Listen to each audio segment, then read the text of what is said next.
You know, when I made that video about Heritage for the Future's top tiers, I insisted pretty heavily on how busted they were, for good reason. Kakyoin, Pet Shop, Vanilla Ice, and all the others are some of the strongest characters in any fighting game for their insane movesets that are full of grime and, pardon my French, complete horseshit. That's what makes old games like JoJo fun though. In a lot of modern games, like that Street Fighter 6 doohickey a lot of you are probably playing right now, the roster tends to be around a similar power level. Obviously, you've got characters that will be stronger, sometimes by a pretty decent margin, but they don't make them like they used to. No matter how many Jury or DJ drive rushes you get hit by, it'll simply never be as devastating as an Unblockable or a Cacnet. The same thing applies to low tiers. If you play a modern game, things might seem quite helpless for your low tiers, but that's only because you don't have perspective on how bad things could have been. Sure, things might not seem good for Lily in SF6 or Sin in Strive, but they'll eventually get buffed in a patch and things will all be peachy. Had these games come out 20 years ago, it could have ended up like Mariah.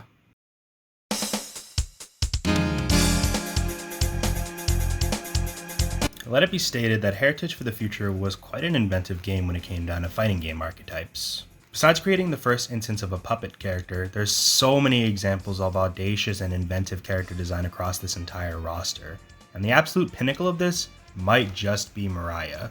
Now let's get something clear right from the offset. Mariah is complete and utter fucking garbage. She's a definitive bottom 2 character considered by many to be the absolute worst character in the game. Thing is, it's not exactly because her kit is terrible or misdesigned. Mariah represents an interesting flaw in the Heritage for the Future stand system that affects a majority of the roster, but she undeniably feels the rippling effects of it more than almost any other character, other than maybe Whole Horse. If you didn't watch my video on the top tiers of this game, well, first off, I'd recommend watching it just for context and an introduction to the game, but I'll give a quick refresher on how stands work. There are 3 different ways for characters to utilize their stands. Active and weapon stand characters can press the S button and whip out their stand, modifying or sometimes changing their specials and normals entirely and giving a whole smorgasbord of benefits. Passive stands, on the other hand, have unique moves that can be activated via the S button. Passive stands are worse than actives in just about every way, and with the obvious exception of Pet Shop, passive stand characters tend to be considered worse than active stand characters for the large amount of properties they miss out on due to not having an active stand. Even if a lot of passive stand characters have objectively good moves or an effective game plan, and few characters reflect this better than Mariah. I think I've given you all the foreshadowing you could possibly need, so allow me to dive into Mariah's kit. Mariah is a zoner, not unlike Whole Horse or Middler, although in all honesty, she's probably even more zoner-centric than either of those two. This character's strengths come from her plethora of projectiles and traps that allows her to harass opponents from full screen and pick off life bars without even having to throw a single punch. Not that she's completely horrible at that. Mariah's normals aren't anything amazing, but for a character that typically wants to be as far from her opponent as possible, her selection does a pretty good job. She's got very fast jabs, including a 2A that leads to an auto combo that scores a knockdown on hit. In fact, whenever Mariah is anywhere that isn't full screen, tapping the hell out of 2A is the summation of her effective game plan. It may not lead to much damage, but the knockdown and Oki that follows is certainly worth it. A number of solid pokes, most notably 5C, lets her keep people away from mid-range too, which is neat. As far as command normal, she's got quite a few useful ones. 4B tosses out a knife which homes in on the opponent. The tracking and the fast travel speed makes it pretty scary, and it's also special cancelable, letting her use it to defensively bait punishes. It also has its use as a meaty, which adds to her Oki. Also contributing to this Oki is 6B, which is a command overhead. Combos into super and it's relatively safe on block, so no worries if they happen to block it right. High reward, little risk, everyone's happy. In the air, Jump 5B and Jump 5C are your best friends. 5B has indefinite active frames while Mariah is in the air, and it's got an excellent hitbox. 5A has these same properties and is pretty much the same normal but with worse damage. I don't know why it's that way, but just use 5B. It's better in every way and has no detriments compared to 5A. 5C is a gloriously fast overhead. For some reason, it starts up even fucking faster than either 5A or 5B, even though it's not active for very long. It has excellent air-to-air potential thanks to its range. Works as an instant overhead too. Very good normal. For specials, Mariah has 3 and they're all central to her game plan as a zoner. Collection is her main projectile and it functions rather uniquely. This isn't exactly like Emerald's Splash or Middler's Harpoons, because the projectile itself is entirely RNG dependent. The 3 metal objects that Mariah flings at the opponent are randomly selected between knives, forks, hammers, and a few other objects. What actually changes is apparently not known, but what is known is that this move is not as spammable as it might look. Even though homing projectiles is a terrifying idea to give to a zoner and the chip damage and block stun is very solid, this move also starts up very, very slow. Besides meaning that you won't be winning any projectile wars, it means you're very liable to getting stuffed if you try to use this move, even at full screen. You think a Jotaro with his standout and 5 bars to spend on throwing out Starbreakers gives a shit about something as paltry as distance? This is where her other very important special move steps in. Cables are Mariah's safety net, even more so than her literal net. Mariah tosses a knife into the air, which causes a wire to drop down. At the bottom of the wire is a multi-hitting electric charge with enough uses to basically be considered Mariah's fucking Swiss Army knife special. Massive block stun, good damage, great range, and holy shit does it do a good job at locking people down. You throw this move out whenever you want to commit to a move at full range or on Oki.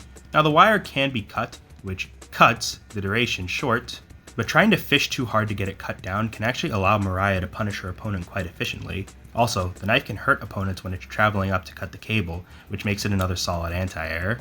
Her final special is the wire, and for those not familiar with this game, think Magneto's Hyper Grab in Marvel 2. This move only activates at certain ranges. If your opponent is out of range, you'll just pose. Any opponent who steps within your line of sight has to contend with a slow-moving wire that traps them for a lengthy period of time. Problem is, the activation is so goddamn slow and the range is relatively small. Outside of fringe situations like, I don't know, your opponent being high or halfway asleep, it's not that useful. For supers, Mariah has 2. The titty bolts are a wave of projectiles that do decent damage and lots of chip.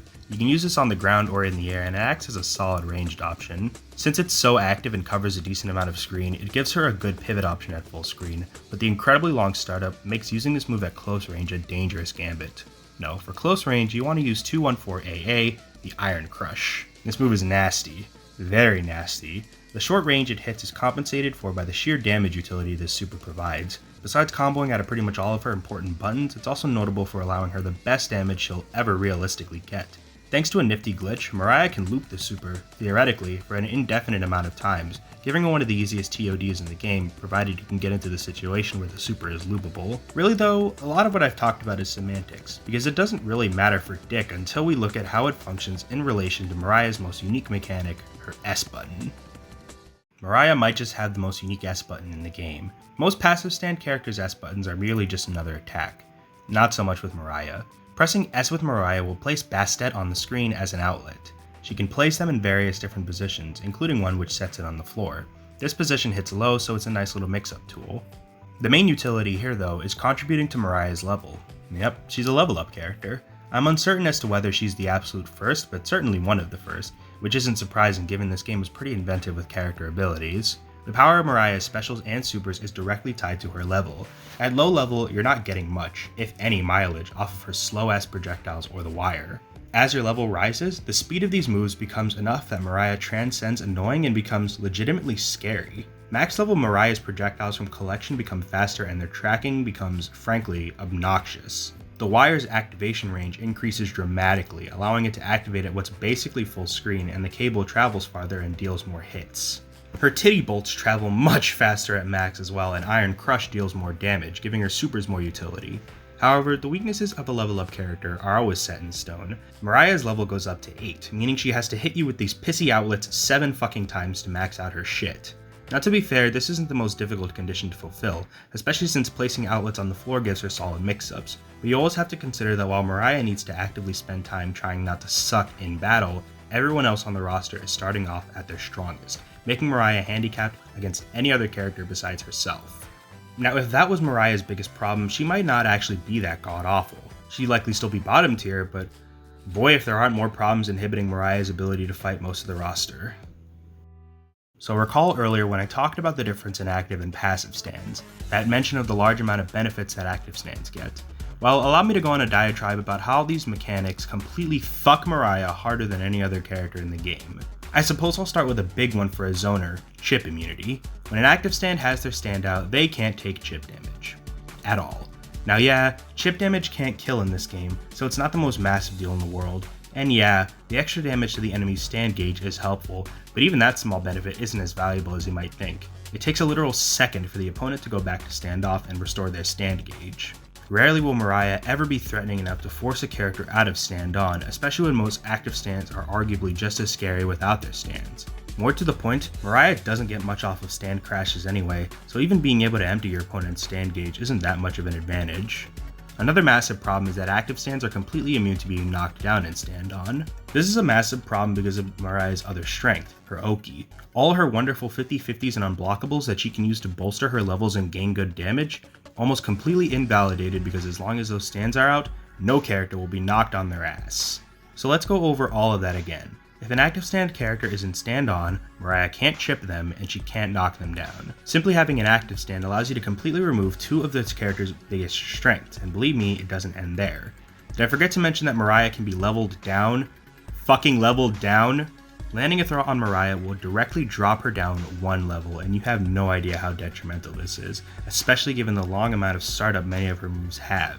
You might be able to use her fast 2A to jab them out if you know they're trying to go for it, but the potential damage any given character will get is likely going to overshadow the damage you'll get in these situations. You tie that with the fact that cables can be cut down and things can quickly become hopeless for Miss Carey. Let's recount. At the offset, she can't knock active stands down and she can't chip active stands out. This complicates things quite a bit, so how exactly do we conquer these matchups? With a little ingenuity and a lot of luck, it's not impossible, just improbable. Mariah is all about taking things little by little. Since she does dick all for damage compared to almost any other character, you've got to take all you can get. This is where magnets come in. Notwithstanding the presence of the level up system, combining these things with cables and careful use of 4B and you can really make the opponent pissed off. Sure, you probably won't be chipping them, but you'll certainly be annoying them and doing stand gauge all the while. The magnets in particular are easier to run into than they look. Opponents trying to use dash normals to get in can easily find themselves smacking into an outlet. Tricky use of rolls and push blocks can even cause the opponent to get pushed into them, or get crossed up and hit them inadvertently, as can throw breaks. And throw breaks are always nice to land as Mariah, seeing as how opponents will often go for throws to level her down. Mariah's control of the air is her strongest aspect that doesn't get shit on by active stand characters, so use outlets, wires, and 4B to keep the air extremely busy. Spacing is immensely important to Mariah. Since almost every other character runs her down at close range, she absolutely needs to stay the ever-loving fuck away from her opponent. Life leads are not easy to take back with this character, and one tandem combo is all it takes for that to slip away. Wires aren't completely integral to her game plan in the same way cables and 4B are, but don't be afraid to toss one out on occasion. You never know when it could lead to an easy TOD if you've got the meter to throw out 3 or 4 supers. Of course, this is a whole lot of posturing. The truth is a lot of matchups are just fucking misery for this character. Let's start with Kakyoin. Now on paper this might not seem horrendous. Kakyoin, with his infinite air dashes and insane 50/50s, loves to stay in the air like a jackass. The problem is, Kak doesn't care. His insane normals can easily cut through Mariah's wall. The best move in the game completely shuts Mariah down. The incredibly high startup of all her moves means she can do little except jab in hopes of stopping Kakyoin from lying them down, and she can't fucking cut them either. With optimal play, Kak is able to completely smother her in pressure while nets remove any chance she has of countering. Her only real hope is to smack Kak out of the air with her outlets, but this is really uncertain. The one solace she has is that if she somehow manages to knock Kakyoin down, she has ample time to set up Oki. Kakyoin, including new Kak, has the slowest wake-up time in the game, so you've got plenty of time to set up a cable and hope to take back the life lead. Vanilla Ice is another rather painful matchup. This is pretty hopeless for Mariah. Never minding that a knockdown spells death for anyone fighting Vanilla Ice due to his unblockables, Mariah has no real answers against some of Ice's more subtle strengths. His rolls are extremely fast, his normals outclass Mariah's so much that it isn't even worth joking about, and while you might be able to hit him out of the air with outlets while he's air dashing, there's nothing stopping him from just taking the life lead and camping. Pet Shop. Do I even have to say anything? Polnareff's rushdown is not fun for Mariah to contend with. The mere existence of Shooting Star allows Polnareff to check Mariah from full screen. And never mind that you can stop him by hitting him, Mariah hardly can breathe here. It doesn't help that stand down 4B shuts her down from ridiculous ranges. Outlets are your best friend here, as they can stuff Ray Dart and hopefully hit him. Similar thoughts occur when fighting Jotaro, another rushdown centric character that Mariah absolutely needs to keep out with cables and outlets, lest she get fingered to death. To put into perspective how bad these are considered, let's peek at the matchup chart created by SQ, generally considered to be the best Heritage player. His matchup chart lists Mariah vs Pet Shop and Kak as 9-1 in Kak and Pet Shop's favor. For those unaware of what those numbers mean, the bigger number indicates how close the match is, in situations where both players are of equal skill. A 5-5, for example, means neither character has a major advantage, and a 9-1 is borderline unwinnable. Mariah vs Ice, Jotaro, Polnareff, and Abdul are all considered 8-2. Her best matchup is against Khan, a fellow low tier, and even then, it's only 6-4. This makes things sound particularly miserable, but of course, it is just the opinion of one person, and it doesn't put across that although Mariah is a terrible character, she's also ironically one of the most difficult characters to fight if you don't know what you're doing. While it's easy to find footage of people familiar with fighting her absolutely destroying Mariah, you can just as easy, well, okay, that's a lie, but Mariah players have shown that even the most difficult of matchups can be conquered. Notably, Vague Text and Potato Boy have shown their absolute proficiency at using magnets to cover the screen in obstacles and smother the opponent in projectiles. Mariah may be an uphill battle, but that doesn't mean unwinnable. Hell, if you find the right person, this character's practically unbeatable. Mariah is still a pretty fucking miserable low tier though, but I appreciate both her inventive design and her relatively unique playstyle. Even if she's bad, she's definitely one of the coolest characters in the game. So that's all for now. Sorry if this is a bit slapshot, this is something shorter I wanted to do as a break after that monster of an SRB2 video.